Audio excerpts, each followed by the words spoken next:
اِنَّا أَنزَلْنَاهُ فِي لَيْلَةِ الْقَدْرِ، اور ہم نے اس قرآن کو قدر والی رات میں نازل کیا۔ وَمَا أَدْرَاكَ مَا لَيْلَةُ الْقَدْرِ، اور تم کیا جانے یہ قدر والی رات کیا ہے۔ لیلۃ القدر خیر من الف شہر، یہ رات 1000 مہینوں کی عبادت سے بہتر ہے۔ تنزل الملائکۃ والروح فیہا بإذن ربہم من کل امر، اس رات اللہ تعالی اپنے مقرب فرشتوں کو اور روح الامین حضرت جبرائیل علیہ السلام کو نازل فرماتے ہیں، اور وہ اللہ تعالیٰ کا زمین پر ہر حکم نافذ فرماتے ہیں۔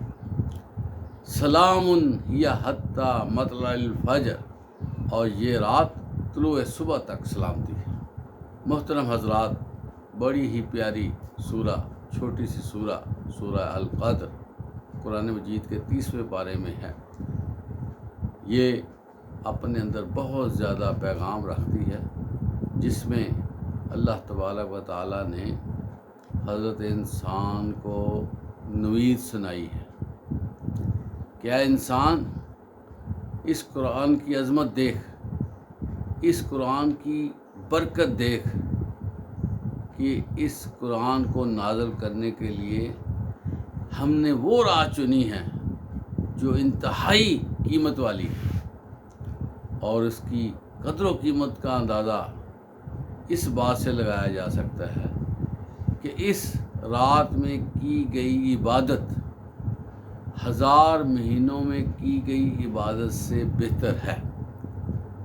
اور یہ جو رات ہے ہر طرح سے سلامتی ہے، اس میں کوئی شر نہیں ہے، اور اللہ تعالیٰ کے انتہائی مقرب اور نہایت نیک فرشتے نازل ہوتے ہیں، اور اس کے ساتھ ساتھ حضرت جبرائیل علیہ السلام بھی دنیا میں تشریف لاتے ہیں اور اللہ کے حکموں کی بجا آوری کرتے ہیں۔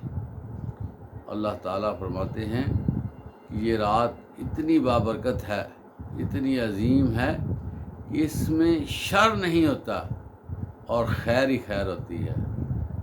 آپ صلی اللہ علیہ وسلم نے فرمایا کہ یہ رات رمضان المبارک میں آتی ہے، اور یہ فرمایا گیا کہ رمضان کے آخری عشرہ میں اس کو طاق راتوں میں تلاش کرو، اور جو بندہ اس رات کو تلاش کرنے میں کامیاب ہو جاتا ہے، اس کو اللہ تعالیٰ سے اپنی مغفرت طلب کرنی چاہیے۔